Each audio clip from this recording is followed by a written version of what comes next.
itong area na to, Zone 7. No? Siyempre, sa Kawit yan. Zone 7. Yan. Yan ang playground nila.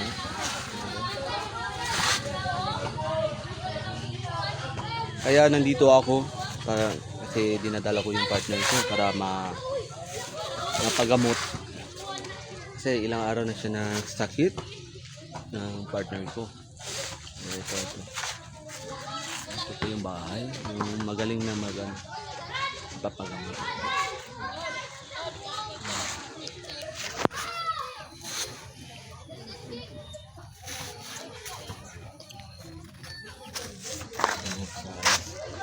Ito guys.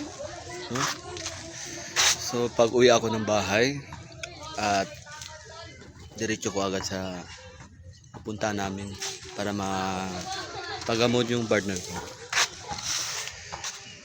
Sabi talaga yung daanan namin napaka talaga maputik at dandan po ako na nagda-drive kasi talaga. Yan.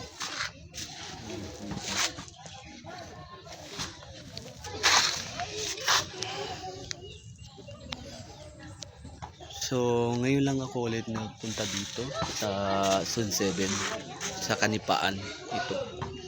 Na site ng Mega. Diyan po kami napapasok papunta rito. Mga guys. Yan. So, akalain talaga madami talaga mga bata dito naglalaro ng court nila. Diyan ang court. Sa Zone 7.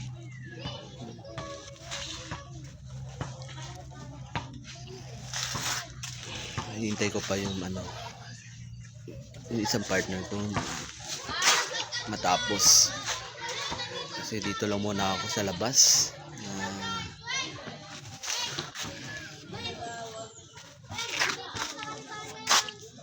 Okay na. Yan.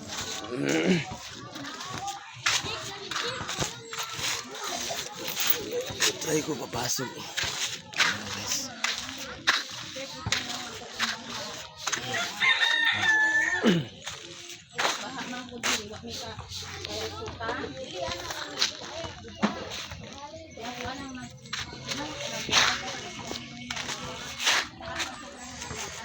Maganda pala dito, napakatahimik na lugar at saka may nakikita ako ng mga gulay.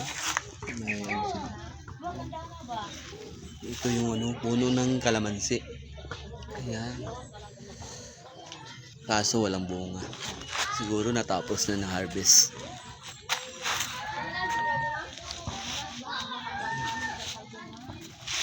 Ito naman, yung tangan-tangan, gamot to yung sample, yung sakit ng ating mga katawan. Yung namamaga ang ating parte sa mga kamay natin, sa braso. Ito ang talaga lalagyan sa ating kamay, mo muna yun sa sa isabuhan para siya.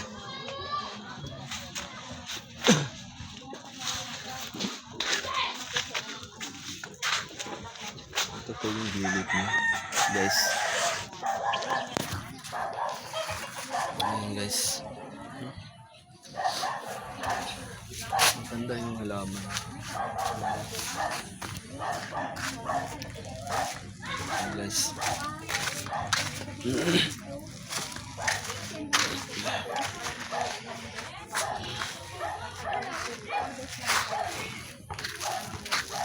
Ayan yung kobo.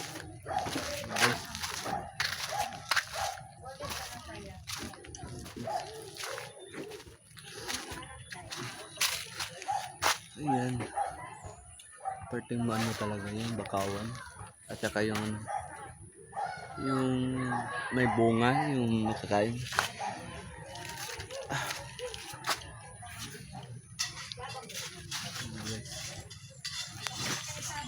Minsan nga dito guys, umabot talaga yung tubig pag malaki ang galing sa dagat. Ayan, dito parte. Maabutan talaga yan guys. Kasi yung ilog nila nandun sa dulo, pero tsaka malapit na lang, malapit lang yan.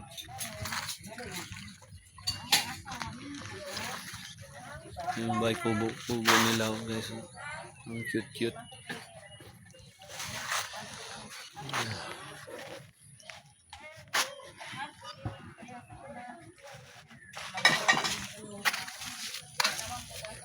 Tingnan nyo guys, siguro may isda yan, yung tilapia.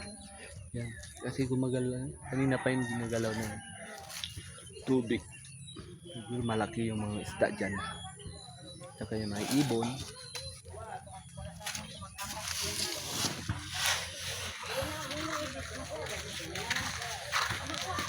So, puyat ko ngayon guys kasi hindi ko pa na natutulog kasi gabi po ang trabaho ko ngayon.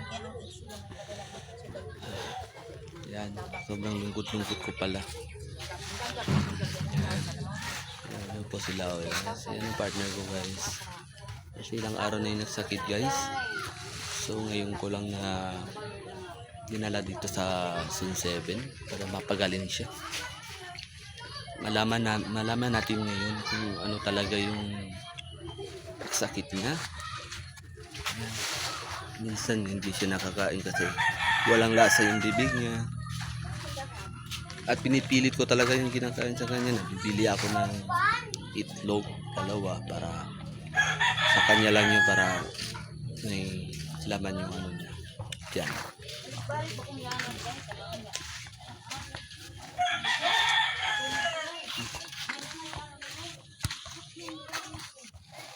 Yan guys, nakikita nyo guys, yung parte yan, bakawan yan dyan guys. Yan. Saka yung mga puno, yung parang pwedeng gawin ng atop.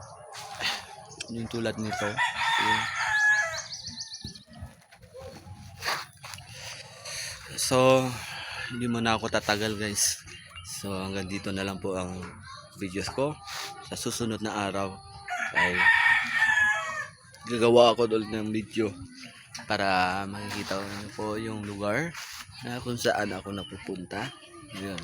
Ayan. Okay. Paalam muna ako guys. See you.